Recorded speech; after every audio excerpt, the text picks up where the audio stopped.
Yeah, well, I mean, you were posting the shit on Facebook like, leave Game of Thrones alone. So I thought that you were going to give it a... Is that how you hear me when I talk? Yeah, pretty much. So...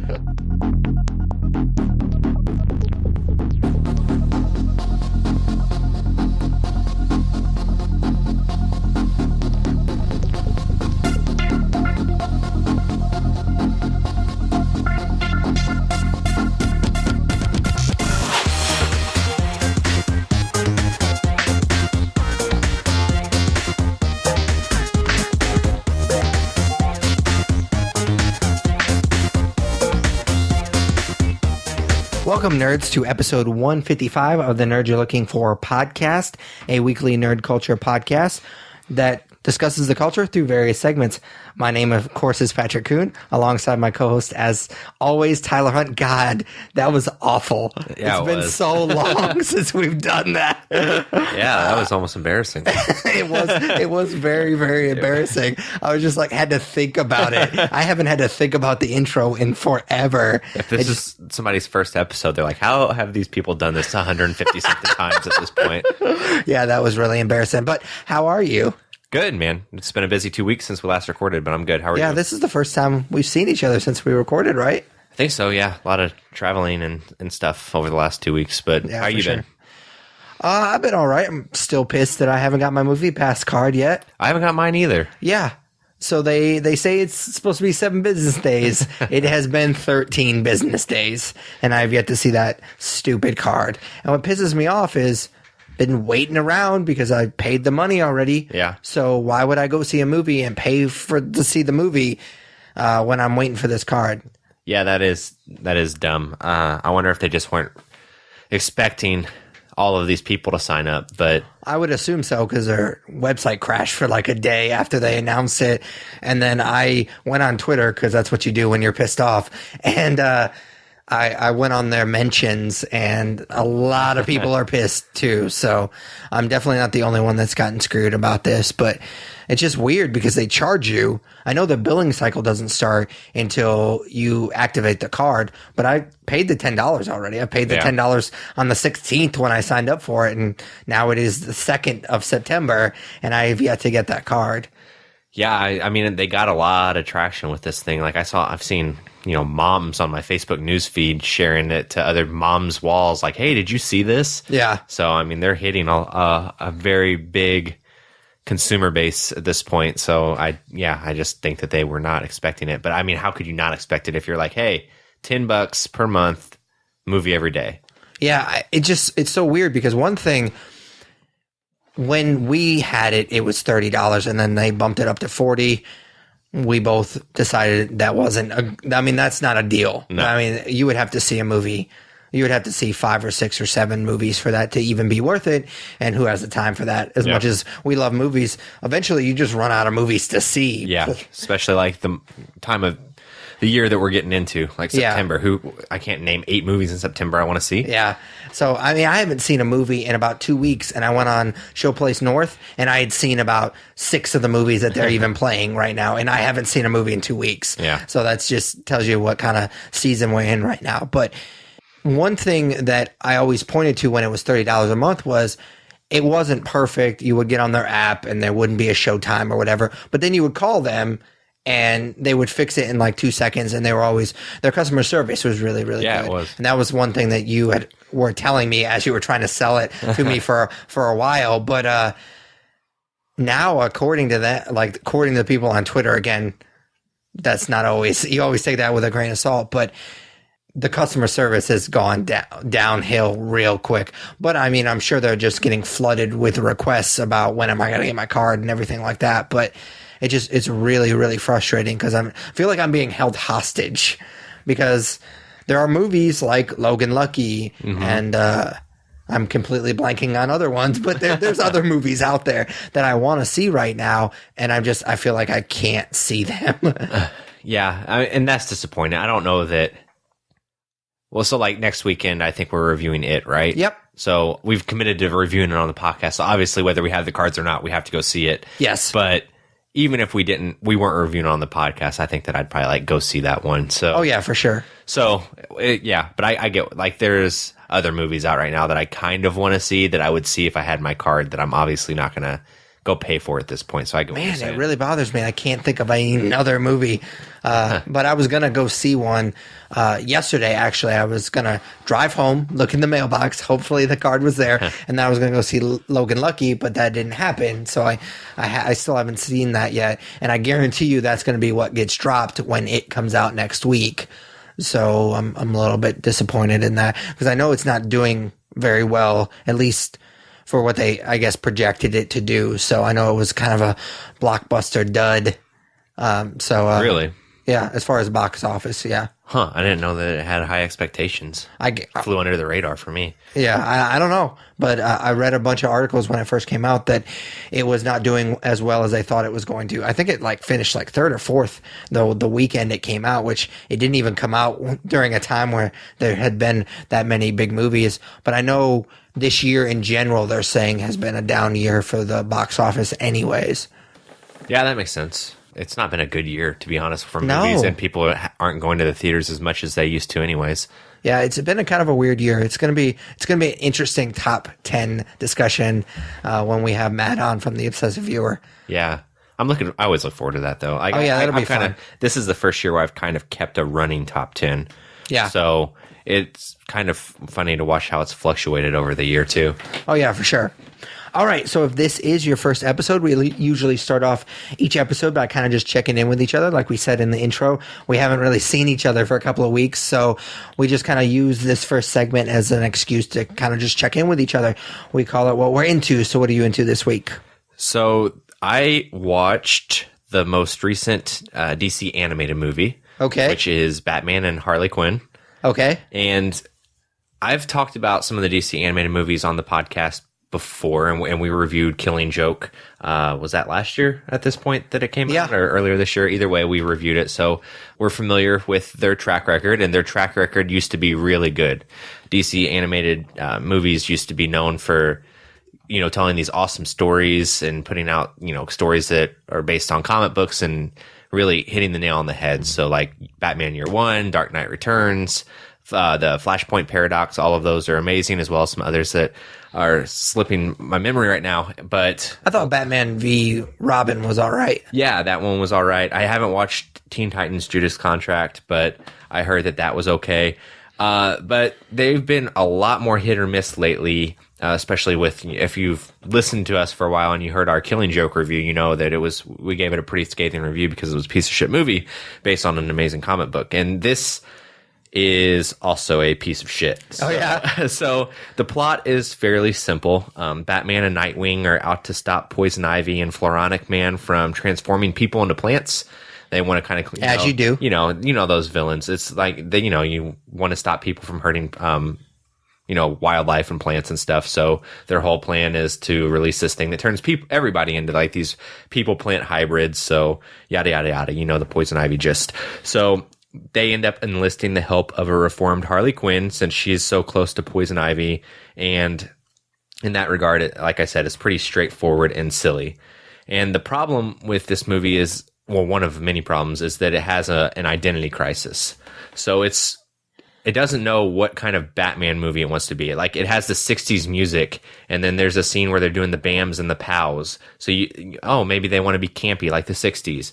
But it's done in the 90s animation style, and it's a very big homage to the 90s Batman animated series. Kevin Conroy's the voice of Batman. Which was a little bit darker and not campy at all. Yeah, and Bruce Timm wrote this, and the animation looks almost exactly like the animated series. So maybe they want to be the 90s Batman. But then, those are two things that are for kids, the 60s Batman and the Batman in the animated series. But then this movie has adult language and themes as well, but then also really childish humor that I'll get into. So it's just like a mixed bag of bullshit. So like I said, the throwback Batman the animated series animation was cool and nostalgic to see, but whenever you have that style that we're used to from those stories from our childhood, it's really weird when they throw in the adult stuff. So like there's sex. I think that it's been pretty well publicized, but Nightwing and Harley Quinn are implied to have had sex. Okay. And not only that, but you see her in her underwear, like bending over, and it's weird. And I could do without that. And there's also cursing, which was really weird to include in this movie because Harley Quinn's become such a big character that kids like. So the fact that that's in there, like if this had just been a straightforward kid movie, like, oh, they're out to stop Poison Ivy and this Batman and Nightwing and Harley Quinn, and it's a silly cartoon for kids, like I could go be like, okay, it's not for me, it's for somebody else. But sure, the fact that all that other stuff I was just talking about is in there means that it's for us, it's for nerds that like this stuff, and it's not done well. There's no depth, and the simple motives are just really annoying to watch. So let's see. Harley as a character in this movie is not done well at all, which is a shame because, like I said, Bruce Timm was involved, and it's very much based on the animated series where Harley debuted. But I've never seen this character done so poorly, to be honest with you. The voice acting is really bad, and I forget the actress's name, but she's off of The Big Bang Theory, the blonde one. Oh God, she's so annoying. Yeah, so she's Harley. She doesn't sound like Harley, but besides that, you know, besides the terrible voice acting with Harley, like she's written really poorly as well. There's a point where she has beat Nightwing in a fight, and Nightwing's tied to the bed, and she's going on this monologue about how everybody's telling her what she should be, and she should be herself. And she says, you know, people are telling her she's a whore, but she's not a whore. And then 2 minutes later, she's fucking Nightwing. It's really weird and really contradictory and very cringeworthy. So, and moments like this are littered throughout the movie. There's a point that was really cringeworthy for me too, was they're driving in the Batmobile. So Batman, Nightwing, and Harley, and she's talking like, you know, she keeps wanting to get pulled over, and she's being annoying, and it's supposed to be for humor, like she's getting on Batman and Nightwing's nerves, and she's talking about how like these wings aren't sitting well with her, and Batman won't pull over, and she farts, which is like the lowest common denominator of comedy. Like don't get me wrong, I'm not above fart jokes, but you're really not. I don't need it in my Batman. So, you know, Nightwing says how much it smells, and Batman says it smells like, oh shit, what's it? Like, I forget, but he has some really cheesy line, and then she farts again, and they pull over so she can go to the bathroom. So it's essentially like this big poop joke with Harley Quinn, and it just doesn't work for me. And, you know, I mentioned Bruce Timm was involved with that, and I think that that's why it hurts the most to have watched this, was because he has such an amazing track record, and he put out one of the best cartoons of all time, and then he co-writes this movie that's just terrible. So if that isn't enough to get you to not watch it, it ends very strangely and abruptly as well. And it's just a shame. It's a shame of a movie, and it's a shame that Kevin Conroy is the voice of Batman in this movie, because he's very much above this, and I think that they need to definitely reevaluate what they're writing for him to do, because he's much better than the stuff that they're giving us with him right now. But you did say Harley Quinn bends over in this. So yeah, you might have sold me right there. It's very weird, man. It's a very, very weird mix of adult and child themes, and it doesn't mesh well. It's a strange movie. Yeah, I mean, I really didn't have a whole lot of interest in seeing this. I've soured on the DC animated movies. Not that I was a huge fan of them to begin with, but they have put out some good stuff in the last probably 5, 6, 7 years. So, I mean, occasionally I will watch them and be surprised at how much I like it. But yeah, I don't follow them as hardcore as you do. I don't think honestly I would have watched it if it hadn't been for Kevin Conroy. Okay, like whenever. You know, some of the movies have Kevin Conroy, some of them don't. Yeah. So whenever they get him, I'm like, oh, well, shit, it's Batman for real. So I got to watch it. And it's a shame that this was one of the ones he did. Okay. All right. What are you into, man? Well, it shouldn't surprise anyone, but I have been playing a lot of Madden 18. I'm a huge Madden fan. I'm not going to really get into all that because I've discussed that a lot on the podcast before.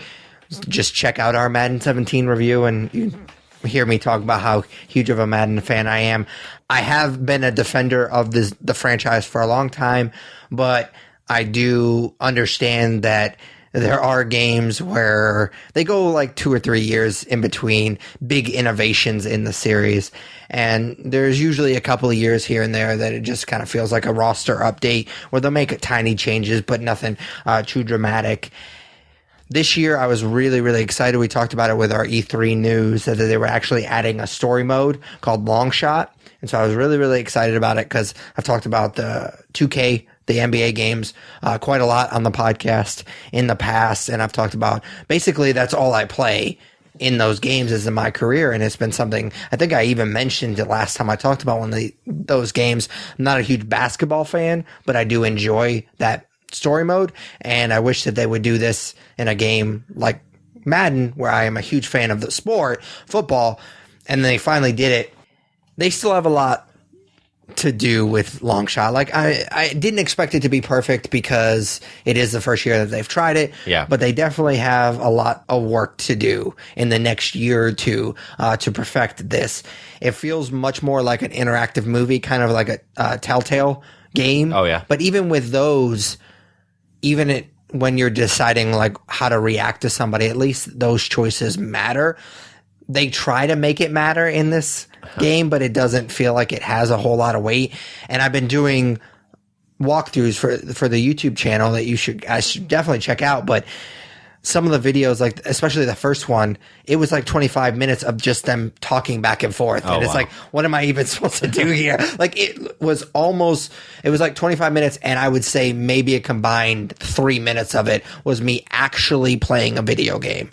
It was just me just watching this really long cutscene. Yeah, it doesn't feel like actual football.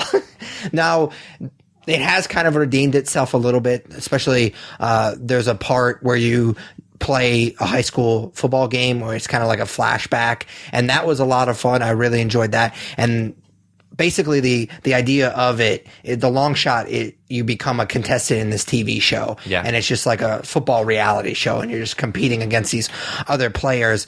And so you have to do a lot of these like competitions, and those actually are kind of fun, especially for like a football nerd like myself that I know a lot about the game.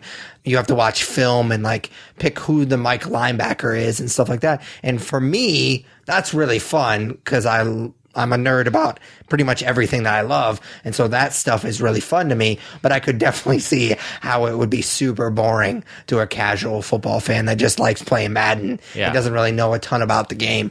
So I could see why that would turn some people off, but I have enjoyed it. But like I said, it's been a lot of just characters talking to each other, and it does go a long stretch where there's not a whole lot going on. So they definitely have some improvement on that.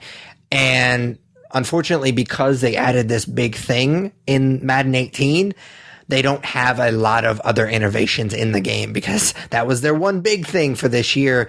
And like I said, it's not bad. It just wasn't as fun as I thought it was going to be. I will say that they did clean up some mechanics on the game. I mentioned a couple of years ago, and I definitely mentioned it with our Madden 17 review last year. I really liked it. 2 years ago, they added different kinds of catches, and most notably the aggressive catch I really like, because if you watch football, a lot of times, a lot of part of a team's offense is the wide receiver will just be covered and the quarterback just throws it anyways, and the guy just makes a play on the ball. And that was never really a part of Madden because it's AI and it's just a video game. So the wide receiver actually had to be legitimately open for you to be able to throw the ball and for him to catch it. Well, they added the aggressive catch, which I thought was awesome, but it never really worked all that well. A lot of times you'd go up and catch the ball and then you'd fall and you would drop it. And it would very rarely, unless you mess with the gameplay sliders, very rarely did you ever actually get it. Like I would say like 30% of the time you would get it. And so that was kind of frustrating. It was cool that they had it, but it seems like they really worked on that this year. And it's more like a 50-50 thing, which I love because, like I said, I'm a football nerd and I watch a lot of football. That's kind of what I'm going to be doing every Sunday for the next few months once football season starts. So you see a lot of that in the actual game, and it feels more like a real game to me now. And so I like that. I like that they added it a couple of years ago, and I like that they're continually fine-tuning that. The running mechanic still is a little goofy. Like, I still feel like you kind of run into your blockers, and you just kind of get glued to them, and you can't get off. And so that's still a little disappointing. It's still really hard to run up the middle because of that. Yeah. I find myself running a lot of power plays and trying to stretch it to the outside so I don't run into people. But other than that, they've cleaned it up a little bit. It's not quite as bad as it was a few years ago. But like I said, they still have a little bit further to go to kind of make a perfect game.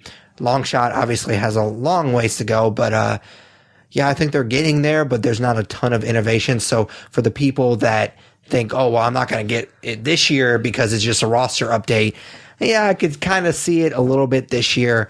I haven't dived into Madden Ultimate Team. That's not a game mode that I play a ton of, but I actually am planning on doing more. Like once I'm done with the long shot videos on the YouTube channel, I'm thinking about doing maybe like a weekly Madden Ultimate Team because I know that's a popular mode and I never really got into it. So I'm definitely going to give that more of a shot, but I haven't started that yet. So.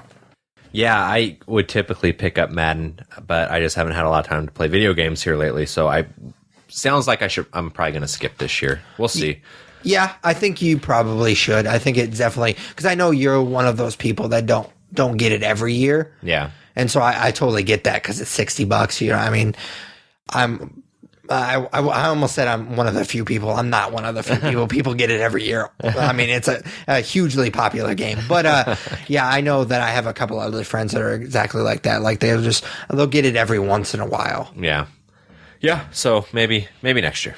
All right, so our next segment is just plainly called Comics. Tyler and I read a ton of comics each week, and we like to spotlight one or two an episode. So what'd you read this week? I read a comic that actually came out the week before this week. So it's Nightwing. So you're cheating. Yeah, exactly.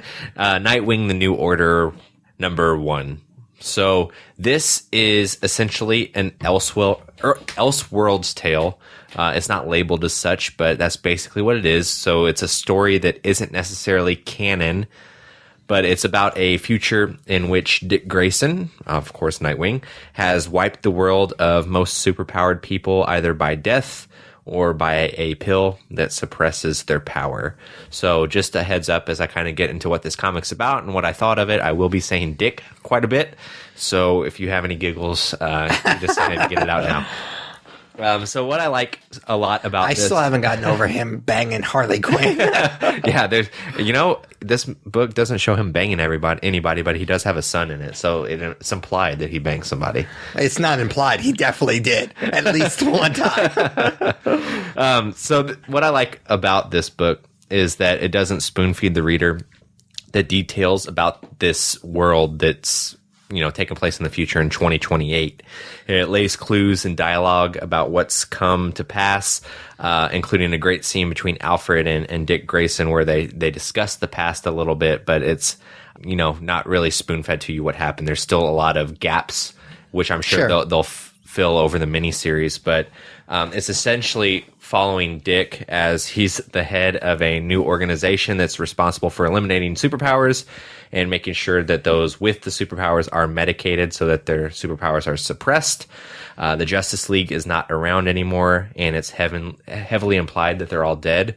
The book kind of opens up with something that happens in Metropolis where they die, and Dick is very sure of himself and his efforts, so he's very headstrong about this, where they're headed with superpowers in this book, and it's almost easy to root for him, even though he's kind of doing some shady shit, given the strong character that he still is, and he's kind of still the character that we're familiar with. Again, he's just kind of doing some shady shit that isn't so great. So in addition to leading this organization, I mentioned he also has a son. His son's name is Jake.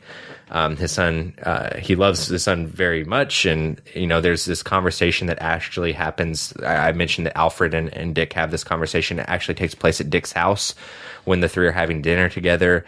Alfred's retired and he's moved to Arizona, but he's temporarily back in Gotham because he's the head of Bruce Wayne's estate. And I guess there's a museum where he has to have input because, again, he's the head of the estate, but it's kind of a Bruce Wayne museum. I don't know, might be even a Batman museum, but he's back in town, so they're all three together. And through the conversation, you learn that Jake's mother is a mystery. They never say who his mother is, although a cliffhanger in the book possibly gives away who she might be. It is implied that she was superpowered, and that's why she's not around, but future issues, I think, are definitely going to get into that, and I would almost bet that she's still alive. The character they imply it is a character that's well known in the Teen Titan books. I love these types of stories, these Elseworld tells, because they focus on these like cool what if stories, which is essentially what this is. Like we've talked about Spider-Man Renew Your Vows before. Not necessarily canon, but really cool stories about what if. So I do like that quite a bit, and I love that this one focuses on Nightwing. You know, we've seen a lot of stories where Batman's portrayed as a father. You know, he has Damian as his son, but we've never seen anything like this done for Dick Grayson. It's a very character-driven story, which is great, and like what drew me to this comic was that it's written by Kyle Higgins, he was the author of Nightwing and the New 52. So I'm very interested to see where he might go with this, and it's cool to see him back to writing the character. Cool, man. I mean, I do like Amazing Spider-Man Renew Your Vows, so I am definitely up to reading one of these kind of what-if stories, but I'm not a huge Nightwing fan. I mean, I'm not against it for sure, but... that would be a weird thing to beat again. I'm going to go to war against Nightwing. I'm all for these Elseworld books, but Nightwing does not get one. No, just as a character, I hate him. No, I'm kidding. No, I don't... Indifferent. I don't have a dog in the fight is what I think the expression that I was going blank on. But no, I mean, it sounds interesting for sure. I'd be interested to see kind of where it goes. Yeah. So what did you read this week? I read a book called Star Wars Mace Windu Knight of the Republic, something like that. It has a really long title. Don't read it. It's not great. You talked a little bit about how the book that you discussed, the Nightwing book, doesn't spoon feed you anything. This spoon feeds you everything. It was kind of torture to read, which was disappointing because I was really into it.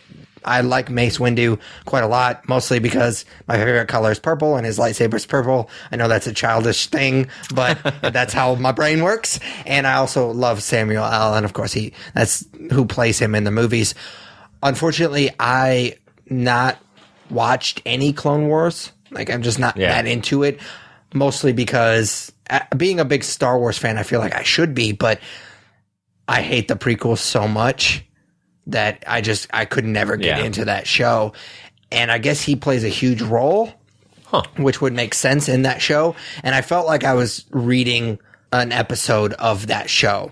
Like, I felt like I was missing something because I don't watch that show. So it was a little distracting, and I just didn't like it. The action was sparse, and it just wasn't very good. And like I said, it was very exposition heavy. They spoon fed you everything.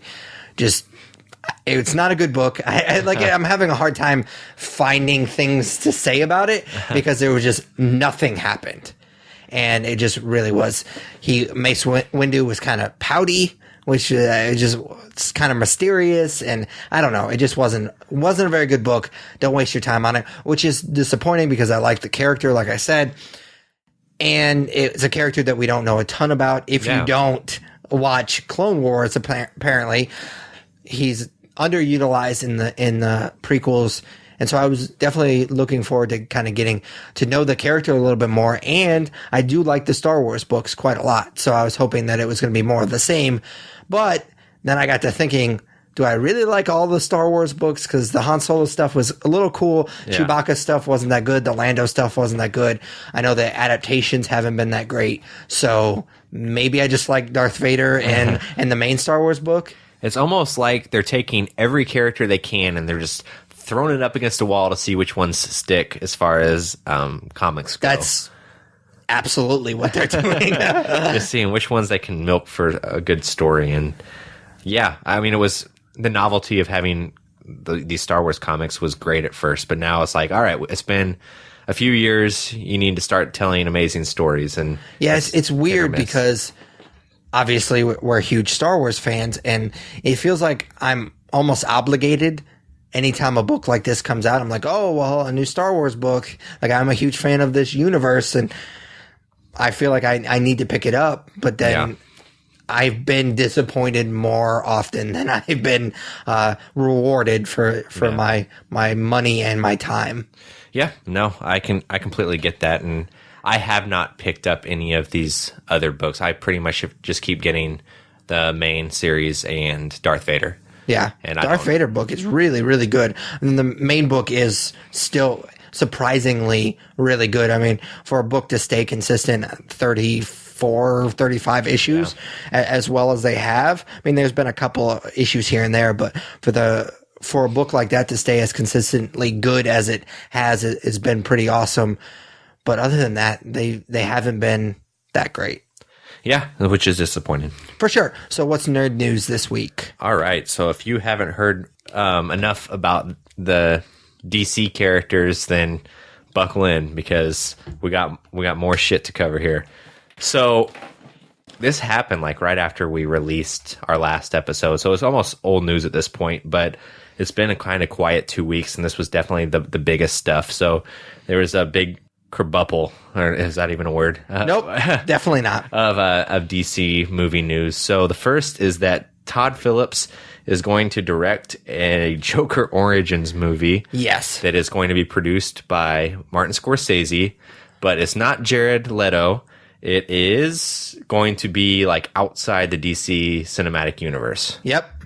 Which is like it's almost like an Elseworlds tale, right? Yep. But the problem is, and I think I posted this maybe on our Facebook, come on, nail your fucking original universe that you're working on before you start divvying out Elseworld tales.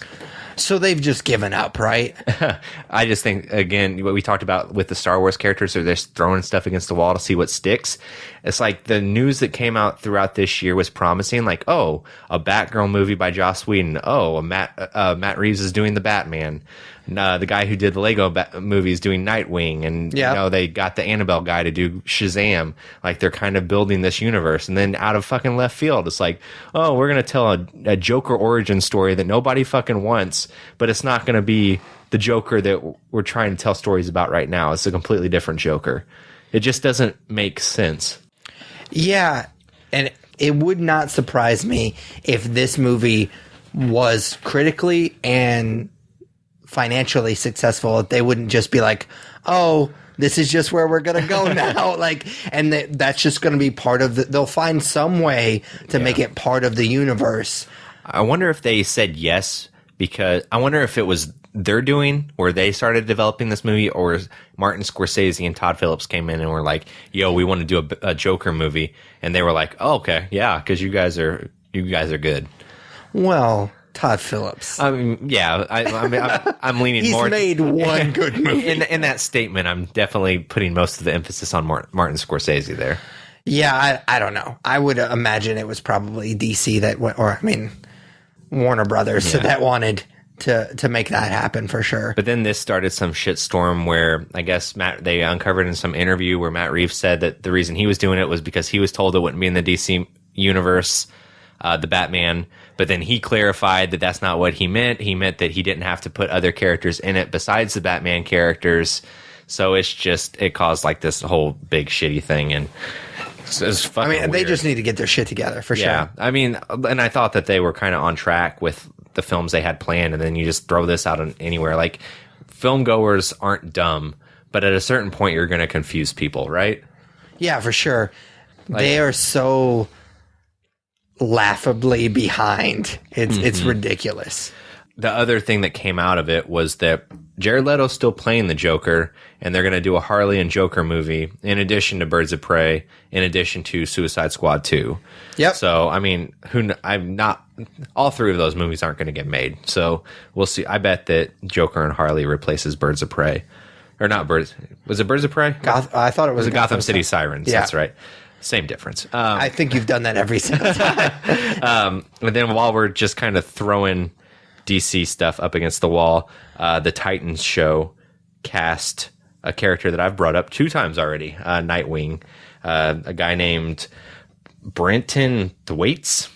He's not the, what is it? God, was he in Divergent? I don't know if he was. I know him from the newest Pirates of the Caribbean movie. He played Will Turner's son. And if you listen to the episode where I talk about being into the new Pirates of the Caribbean movie, you'll remember me saying that the guy who plays Will Turner's son is a terrible actor.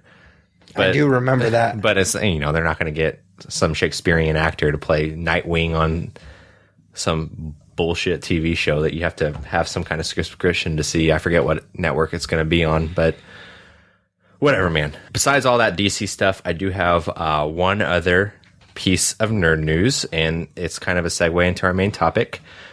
Game of Thrones Season 8 may not debut until 2019.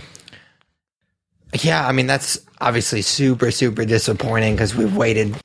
I don't know. We waited a long time to get Season 7, it seemed like. And the fact that we're going to have to wait a year and a half, basically, to get closer to maybe even 2 years to get the last 6 episodes is super disappointing, especially the way that they left Season 7, which obviously we're going to talk about. We're going to try to stay away from spoilers as we always do. But if you haven't watched all of Season 7, maybe tread lightly with our review. But yeah, it's definitely disappointing. But I mean, when you have all those characters and they've grown and their careers have grown, it's probably kind of hard to get them all together.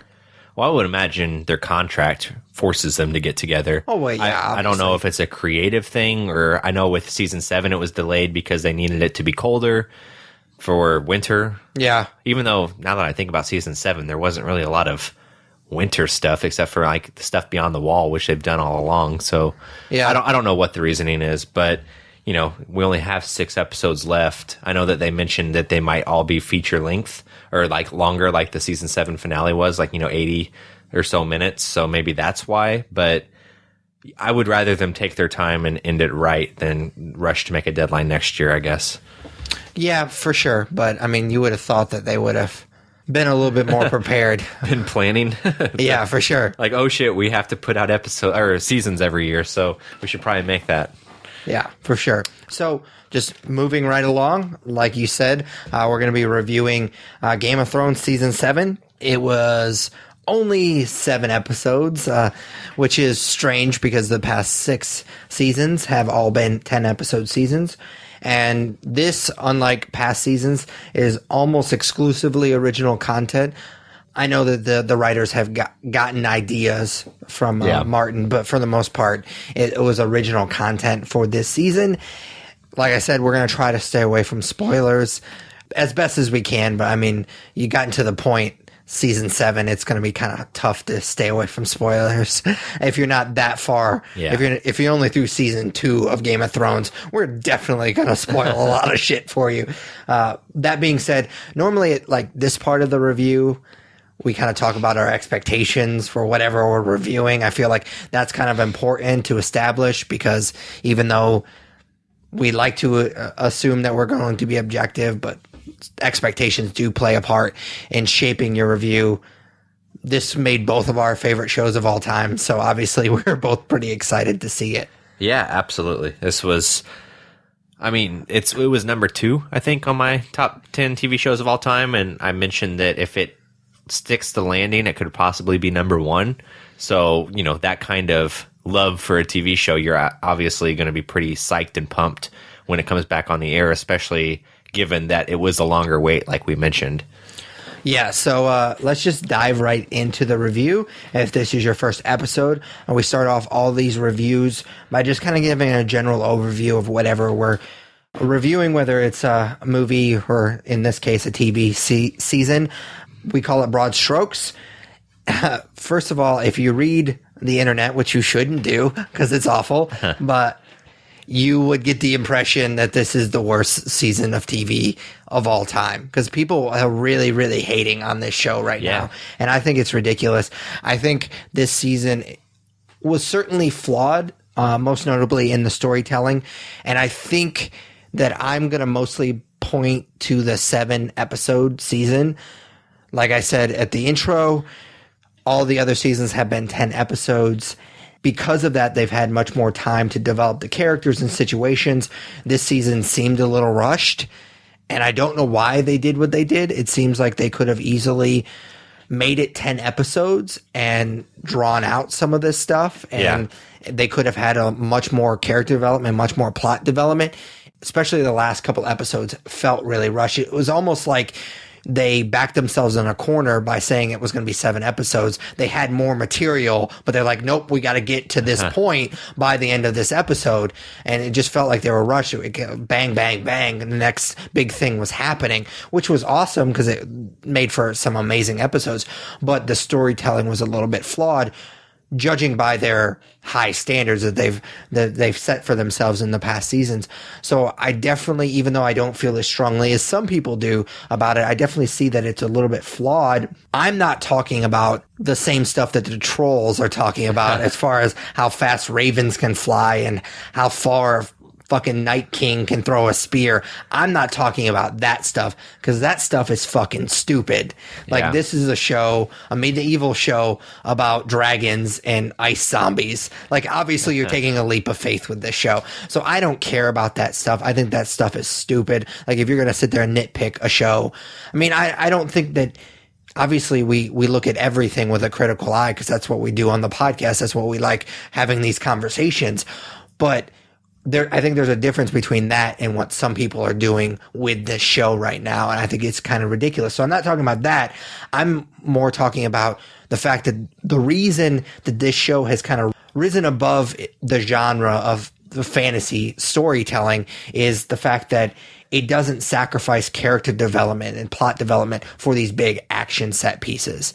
And I felt like they kind of did that a little bit in this season. So that's why I do agree that it's a little bit flawed. I definitely won't go as far as some people are going with it. Yeah, so, I mean, I'll start off with kind of the good with my broad strokes. So I think that this show does continue to impress, and it continues to tell a compelling narrative, which is important because a lot of shows around season 7 aren't still doing that. And it's amazing to think about how broad the battle for the throne was in season 1 and how many story arcs there were to follow. And I remember when I first got into the show having to go to Wikipedia just to kind of keep track of all these families and all these contenders for the phone. I'm still doing that when they get mentioned. And now it's narrowed down so much that, you know, people have died and things have changed and there's been twists in the story that it's just kind of been this crazy adventure with his show that I'm happy that I got to watch because it is a great narrative. Unfortunately, kind of siding with you, I think that the narrative... You don't want to side with me? No, Unfortunately, I'm siding with you. Unfortunately, Pat had a good point. No. Very rare. The narrowing of the focus and the narrative made a few things here and there seem convenient and almost too easy. Absolutely. But overall, I mean, it's still a show I love and still one of my favorites of all time. You know, it's a show where I count down the minutes every week to the next episode, and I'm definitely sad that it's winding down and we're kind of at the finish line with the next season. I will say, just to your point, it only being 7 episodes, and it did feel very crammed. And I don't think anybody would have been upset if they were like, all right, well, it turns out we have more material and it's going to be 10 episodes. Nobody would have complained. So I'm not sure. Maybe HBO would have complained. But well, yeah, but I don't even think they would because, I mean, the more it's one of those shows like The Walking Dead where it basically owns the internet. Yep. For that day and for that week for a good chunk of it, especially now that football season, or it's not competing against football season like The Walking Dead does.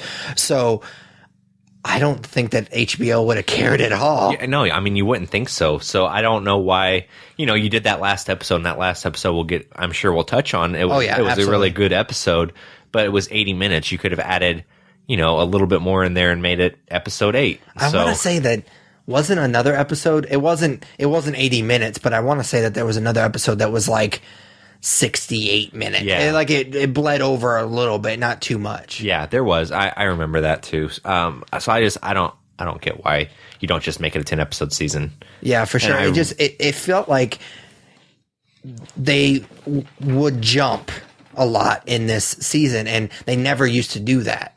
Like they would sit in with the characters in the story and let it kind of just sit there for a little bit and take a little bit more time. It just felt like, okay, now we have to jump to this and that and that. Yes. And I don't mind that. Like, again, I'm not saying like the raven going to this place and the dragon flying to that. Like, I don't care how long that takes. I actually appreciated that we didn't have to watch all of that bullshit. I'm not talking about that. I'm talking about instead of having, there wasn't those backdoor deals and there weren't those really sophisticated conversations between characters that really moved the plot along. It was just like they jumped from one thing to another. And that's not how this show has kind of built its reputation on. Yeah, I get it. I mean, it's different. It's different than what we're used to because we spent 6 years with a very slow burn. Yeah, exactly. And now it's going a lot quicker, and it's jarring to people. So I get it, but it also is like, you know, I don't need to see John walk to Dragonstone. Yeah, exactly. Or sail to for Dragonstone. sure. If nothing's going to happen, then But I feel like there could have been something that was happening in there. Yeah. And it made for those moments. There would only be one or two of those moments a season. Yeah. Now we're getting towards the end, and I understand that there's going to be much more of those moments, and I loved it. Don't get me wrong; those were some of my favorite moments in the season. I'm for sure going to rewatch the entire series before we get to season 8. Yeah, and so because we had such a slow burn in between those moments, that's what made those moments so gratifying, and that's what has made this show a cut above everything else we've ever seen in the genre and TV in general. And that's why it's made our top 10 favorite shows, and the fucking show isn't even over yet. And we both loved it so much. So it was a little disappointing, but again, once we dive into story here in a couple of minutes, there's a much more that I loved about it than I disliked about it. For sure. So let's jump right in. Do you want to start? I feel like I've been kind of monopolizing the conversation. I mean, I mentioned it in my broad strokes that, you know, the story is still able to suck me in again and again, and I'm still super invested with where the story is headed. I mean, it's a culmination of a lot of years of amazing storytelling where everyone is playing. And that's something that's hard to do. Like you were mentioning just a second ago, it's hard to do that, and that's why this show is so amazing. As far as like individual storylines and plot points throughout the season, just kind of like a brief overview, like specifically Cersei and Jaime. I think that their story's been well done, as well as what's going on in Winterfell. I really enjoyed that. I thought that Jon and Daenerys, I thought that their stuff was pretty hit or miss, but I thought it was pretty heavy-handed, which was surprising considering their track record again. Yeah, I was easy to forgive the flaws with their storyline, and maybe it's just the fanboy in me, like, holy shit, they're finally together. I guess spoiler alerts, whatever. But I don't know. It was heavy-handed, and it was definitely hit or miss, especially some of their motives that I'm not going to spoil, but I mean, if you get into it, no big deal. I do agree with some of the things that have been said online that you brought up about character motives. There's a point where I don't want to spoil anything, but I mean, I'm just going to say it. So there's a point where they decide that they have to head beyond the wall for something. That was pretty dumb. With like 6 or 7 people to do something that was pretty crazy. And that was like they tried to get like their best guys too. Yeah. That didn't make, I mean, I guess it makes sense for the success of the mission, but I mean, you're sacrificing 6 of your best guys. Yeah. So, I mean, there's a motive behind them doing that. And I don't necessarily know what other options they were to complete this task and get something that could convince somebody of something. I'm being very vague here, but also I'm not a writer on the show, and it's not my job to come up with something better. It's their job. So I don't think that it was a very well thought out plan, and it involved Jon, who's typically very thought out, and he's been beyond the wall before, and he knows how batshit crazy it is on the other side of the wall. So that whole story arc within the season kind of fell flat for me because it didn't make sense to me that they were doing it. And then the only other complaint besides that I'll kind of wrap into the story is that, to me, the finale, especially leading up to it, felt very Walking Dead to me, where it was like everybody I talked to was like, oh my God, who's going to die? Who's going to die? These articles on the internet are, who's going to die? And I don't want this show to corner itself into that area. Sure. You know, I shouldn't watch Game of Thrones thinking, oh man, somebody's going to die this episode because it's the finale. And luckily we've gotten this far to where, you know, they've done big deaths in the middle of a season and you weren't expecting it. And they've been able to keep their audience on their toes, and they've kind of got to the point where, you know, we got one more season left. It's almost over. So they've basically escaped that. But it did make me cringe that was kind of everybody's mentality going into the finale, was that somebody has to die because this is Game of Thrones and it's the finale. So I'm glad that there is just one season left and it's not just becoming that show. Yeah, and there's also where we've definitely trimmed down the characters. So at a certain point, they can't just keep dying. So, yeah, I mean, you got a little safety there. I'm going to dive in. I think I'm going to be a little bit more spoilery, I guess. I don't know. Yeah, go for it. First of all, I loved the opening to the season. I thought that was really, really cool. I won't get in to particulars, but I think it's always kind of cool when they jump right into the episode and they don't have the intro. Yeah. And you kind of know shit's about to hit the fan, and I thought that was really, really cool. I love, is it David Bradley? I think is his name. What is it? The House Fry? The leader guy. Yeah. I know who you're talking about. Because he's in The Strain, and he's really, really good in that show, too. I really like him as an actor.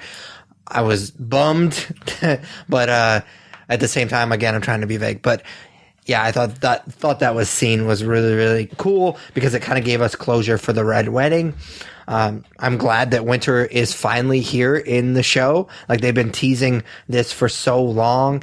Not just Winter itself, but also the White Walkers.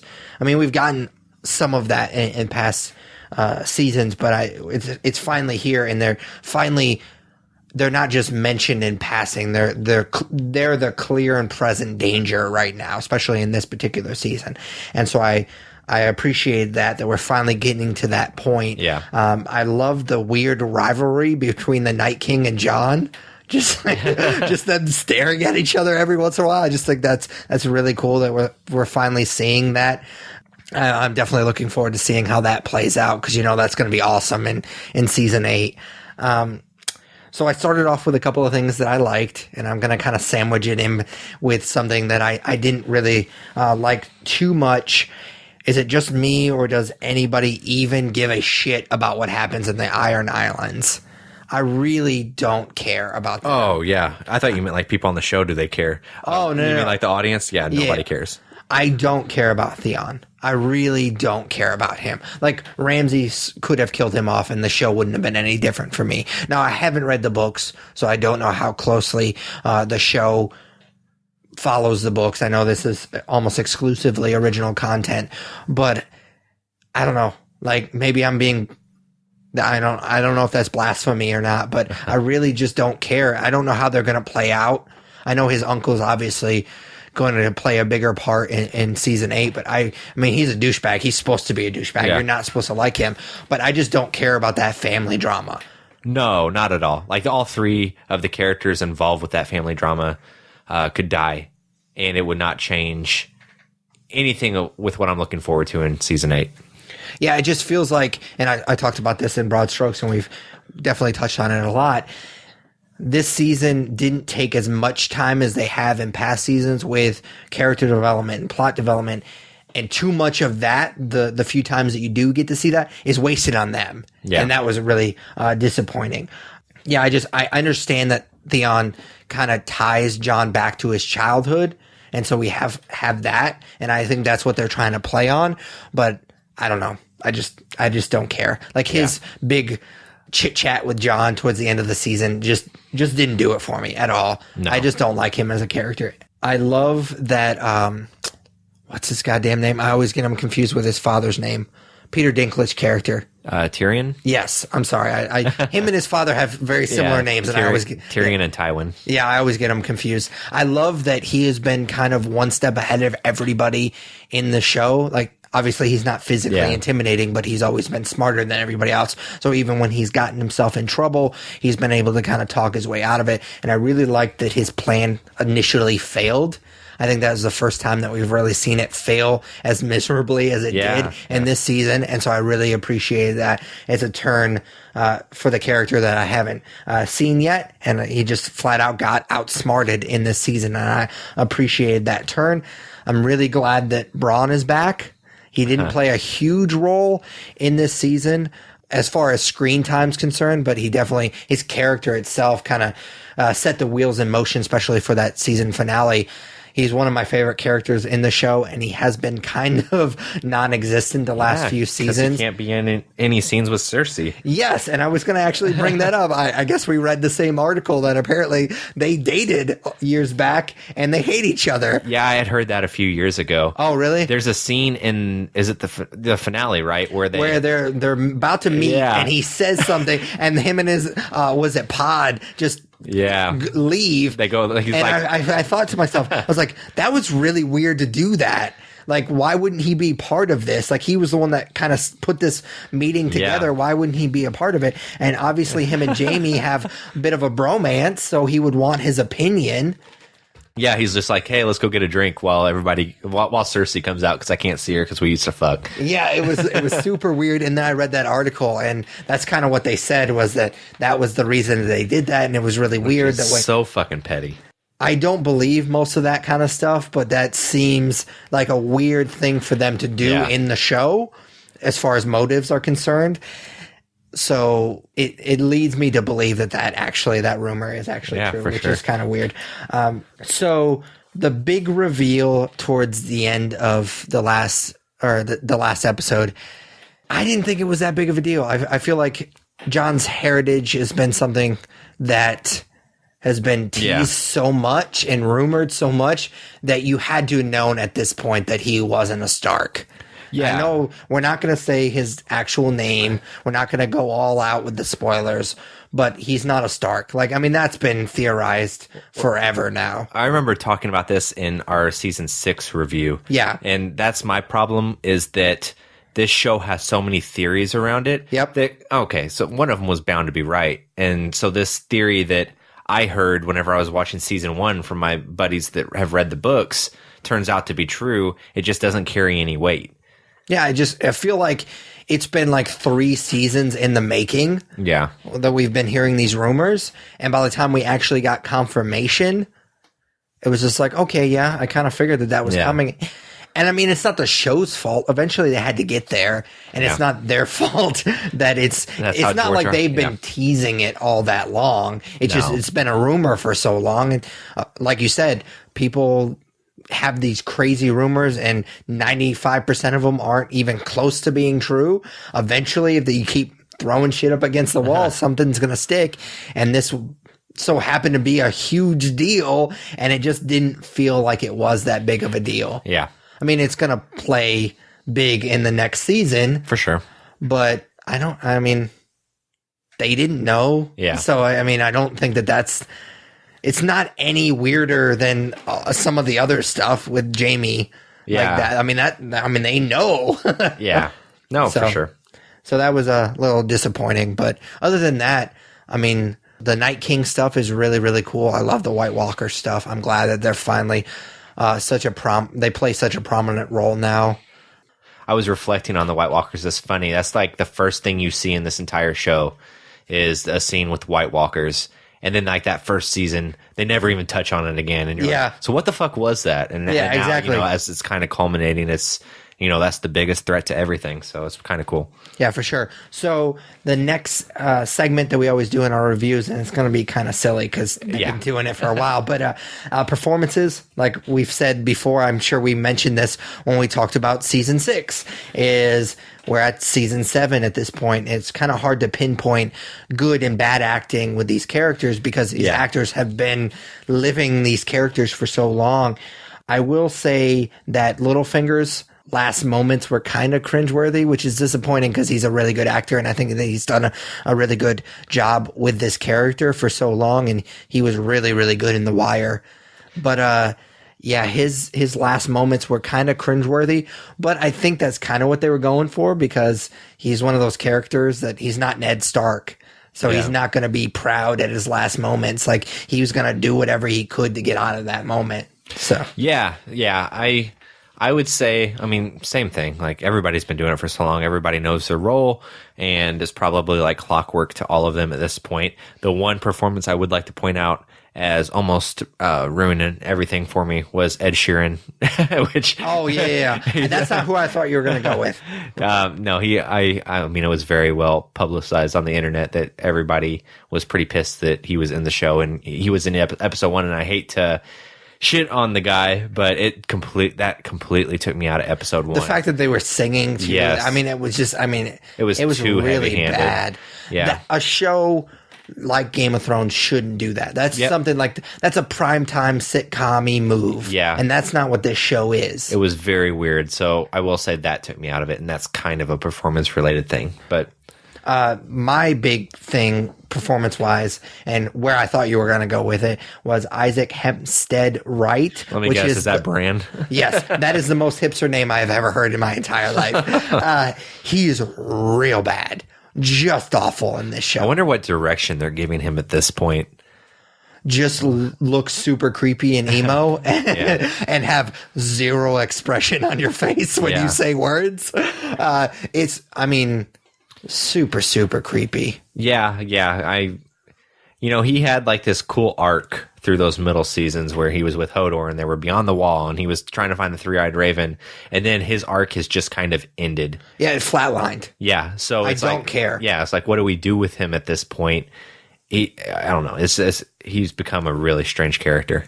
Yeah, for sure. And I think I posted this on Facebook. Him and Iron Fist talking would be the most annoying conversation ever. Yeah. But yeah, it's just, he's really, really bad. But everybody else was just fine. Oh, yeah. Just same as they've always been. Yeah, for sure. Which is, I mean, really, really good because the show's awesome. Yeah. But so the last segment, well, I guess the second to last segment is we're going to touch on the action, which this season, even though it was only 7 episodes, had a lot more than past seasons. Like I said, we're so used to having like 2, maybe 3 big action set pieces in a season. And to have a 7-episode season where I think we had like 5 or 6, it seemed like we were getting 1 or 2 every single episode, it was just amazing. And that's the way it should be.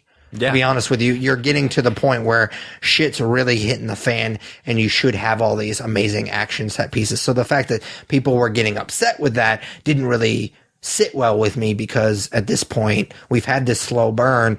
Shit's starting to hit the fan. You would expect it. Now, again, I'm not going to touch on the kind of jumping as far as the storytelling is concerned, but the action has been amazing in this season. It was one thing that just kind of blew me away. Yeah, almost every single episode has some kind of action piece that was really fun and really exciting. The Spoils of War, especially, there's an in battle that was a lot of fun and it involved the dragons or a dragon, I guess. And I really enjoyed that quite a bit. So there was a lot more to kind of get sucked into action wise this season that we've seen in some of the other seasons of this show, which is cool that it's kind of culminating like that. Yeah. So the next segment is notable episodes, and you mentioned the Spoils of War, and that's kind of my first notable episode. That was just amazing. Like, I remember watching that episode, and John, I don't remember who John is talking to, but John says, "Oh, the Queen's not here right now," and I immediately got chills. I was like, "Oh shit, something's happening!" And then they cut to Jamie and Braun talking. I was like, "Oh shit, yeah!" I was super excited because I immediately knew it was about to happen, and it did not disappoint. It was so amazing. Yeah, no, that is a very notable episode. Like I was mentioning, just because it was the action of that episode was so amazing. My first notable episode is The Queen's Justice, which is episode 3. Okay. And the reason I liked this episode was because it was a kind of a culmination of a lot of things. So it was the first, I'm going to kind of get spoilery here, but nothing too crazy that we haven't already hinted at. So, it's the first time that we see Jon Snow and Daenerys Targaryen meet, which is, she's not been with anybody at all until, Tyrion found her this entire series. So for 2 major players to meet like that, that's a big deal. And it was really cool to see. And I also really, really loved the end of the episode where Jamie poisons Elena Tyrell. Yeah, that was a really cool episode. For whatever reason, I thought she was dead already. I thought she died whenever Cersei blew up that building. But I was happy to be wrong because we got to see her again. And for those that complain about them not having a lot of character, that was a really cool scene. That was a very cool scene. And the way she just takes it like a champ and then is like, "Oh, yeah, by the way, I killed your fucking kid." Yeah. So that was a really cool bookend to this episode and was an episode that I really liked how the story progressed. So I'm going to kind of pick the 2 big action episodes because the next one that I'm going to talk about is Beyond the Wall, and that was my other one as well. So this is the episode that everyone got real shitty about the beard and the raven and the dragon and all that stuff. But I mean, I just loved it. I loved every minute of it. It was such an amazing scene. Like I said, we've been teasing these White Walkers for so long, and they're finally the clear and present danger of the season, and especially this episode. I mean, you've kind of seen the Night King, but he hasn't played such a prominent role, and he finally did. And I mean, I don't know what we want, a spoiler. Yeah. Yeah, whatever. Spoil? Yes, that is the word that I could not spit out. You would think us talking every week, I would be better at it. But nope, I'm still bad at it. But yeah, it was an amazing episode. I love that the dog is what kind of started all of this, or the hound. I called him the dog. I don't know why. God damn it. I'm slipping. But no, I thought that was pretty cool that he was, of course it would be him that kind of started all that shit. Yeah. I mean, I bitched about their motives about going beyond the wall, but this episode where it's already set in motion, just very climactic. A lot of stuff happens. A lot of cool action happens where they got really into innovative with their fighting of the whites and the White Walkers. So just cool stuff all around, and it ends on kind of a heartbreaking note and then a shocking note, and it's a really solid episode. Yeah, for sure. So what is your second? Oh, and then you said that was my second. I barely pay attention when you talk. I'm aware. That's a two-way street, probably. Though. Anyways, so we like to give everything that we review star rating. So out of 5 stars, what'd you get season 7 of Game of Thrones? A 4 out of 5. Okay, cool. So I gave it a 3.5. Really? Yep. I didn't expect that. Yeah, it seemed like you were a little bit more negative than I was. Yeah, well, I mean, you were posting the shit on Facebook like, leave Game of Thrones alone. So I thought that you were going to give it a... Is that how you hear me when I talk? Yeah, pretty much. So I thought that you were going to give it a higher score. But either way. I feel like when I was thinking about it, I was kind of judging it by past seasons. Yeah. And it was definitely, I don't want to say my least favorite, but it was definitely the most flawed season. But not because of the same reasons that the internet hated it. Yeah. So leave it alone. I don't know. That was a terrible impression of your impression of me. So, our last segment of every episode is a nerd favorite, is my week, and we always just take turns asking what our favorite blank is. Obviously the topic changes from episode to episode. We just got done talking about season 7 of Game of Thrones, so I thought I would ask you what your favorite moment from the season was. Should be pretty obvious for anybody listening that my favorite moment was the end of the Spoils of War episode, where Bronn, who is one of my favorite characters, saves Jaime, who is another one of my favorite characters in the show. I thought it was really, really cool. Just that whole episode was really cool. And like I said, I got chills when we were leading up to that moment, and the battle did not disappoint. And then of course the ending of the battle was just so amazing. And the fact that Bronn saved Jaime was just amazing. Yeah. I mean, I thought that Bronn saving Jaime was kind of bullshit because they're both wearing a bunch of armor, and they would. Oh, so you're going to be that person? I mean, come on, they would have sank like rocks, but whatever. Oh, come on! I mean, it's a show about dragons and ice zombies. Hey, dude, I gave it a 4. So let's see. My favorite moment from season 7 is definitely when we got to see Jon Snow's butt. He's got a good butt, man. I wish I had a butt like that. God damn it. No, but that was a good culmination of that relationship. But I will say that my favorite moment of season 7 will probably... I don't know how to talk about it without spoiling it, but if you've seen the season and you know what happens in episode 7, you know that there's been some tension between Arya and Sansa. And that was really well played. The resolution of that tension that kind of flipped on the audience was really good, because there was a lot of dread that they were going to go at each other's throats and that one of them wouldn't make it out of the season alive. At least on my end, that's kind of where my headspace was whenever I watched it. So whenever they threw the kind of a bit of a twist in there, I was very happy that these girls didn't buy into other outside factors and kind of saw past that and saw like we're family and we got to trust each other and we've been through a lot. You know, we shouldn't be fighting each other, that kind For of sure. stuff. So it's cool to see the Starks uniting. For sure. Cool. All right, so that's it for episode 155 of the Nerd You're Looking For podcast. As always, we'd appreciate if you subscribe, rate, review us on iTunes, Stitcher Radio, basically any good podcatcher you use. We're on it. You can also check out our website, thenerdspodcast.com, where you can find all of our episodes. I also do a weekly-ish blog series where I basically just rant about everything. I'll probably be ranting about Movie Pass next week if I still don't get my goddamn card. You can also check out our YouTube channel, The Nerd You're Looking For. Check out our Twitch channel, which is pretty much non-existent at this point, but we will definitely get back on that as soon as stuff settles for both of us. You can also follow us on Twitter and Instagram at The Nerds Podcast. Like us on Facebook. Follow us on Google+. You can also email us at thenerdsyou'relooking4@gmail.com. And finally, vote for us for Podcast of the Month at podcastland.com. For Patrick Kuhn, Tyler Hunt. we are The Nerds You're Looking For. Take it easy, guys. Later, guys.